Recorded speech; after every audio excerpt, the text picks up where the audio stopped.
So you own some Ethereum, and you're wondering just what the heck does EIP 1559 have to do with you and your wallet? Don't worry, we've got you covered. Hi, I'm Zach, a cryptocurrency publisher at Finder.com. Today, we're breaking down EIP 1559 without getting too much into the nitty-gritty. Ready?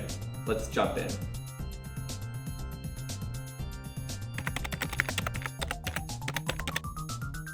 EIP 1559 sounds pretty intimidating, so let's demystify it a bit. EIP stands for Ethereum Improvement Proposal, which is basically just a jargony way of saying, I propose that we upgrade the Ethereum network.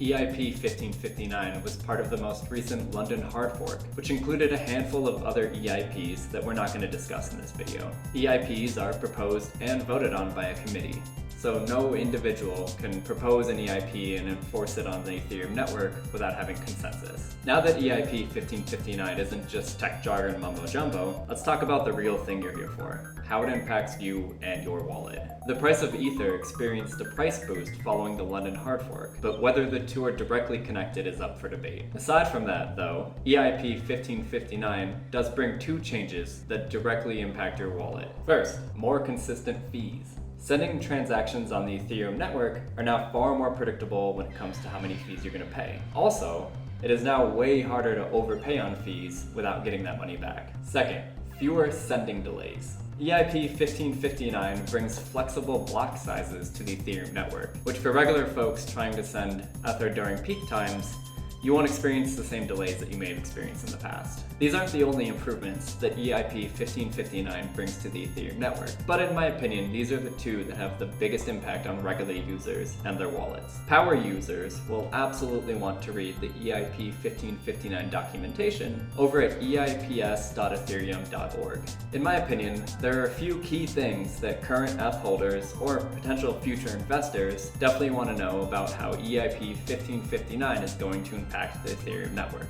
These are: Ether now has a deflationary/inflationary flip-flop potential. Because ETH is now burned with every new block that's minted, ETH will become deflationary if the total being burned surpasses that's being created. Second, understanding if a flip is actually possible. A flip is absolutely possible during high traffic events. Is it going to happen consistently? Right now, probably not. The current burn to mint ratio, meaning how much ETH is burned compared to how much is minted, is about 1:3.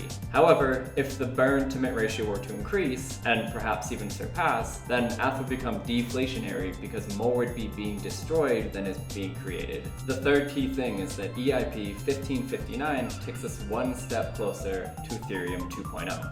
Ethereum 2.0 will bring proof of stake to the network, which will make it both faster and more energy efficient. So what now? Of course, I encourage you to do your own research. Personally, I'm an ETH holder who's in for the long haul and beyond. Whether or not this is a good time to buy Ethereum is pretty much up to you and the research that you do. In order to do your own research, I'd recommend you start with a few options. Reading the official EIP 1559 documentation is a fantastic place to start. Or, if you're a beginner just looking for some information on Ethereum, we have a good beginner's guide over at Finder.com. But if you find yourself just looking to compare ways to buy Ethereum, we also have a page on how to buy, which compares exchanges and different places you can get Ethereum in the United States. And as always, we appreciate any comments and questions. And if you liked today's video, be sure to like and subscribe to stay up to date on the latest videos that the Finder crew has to offer.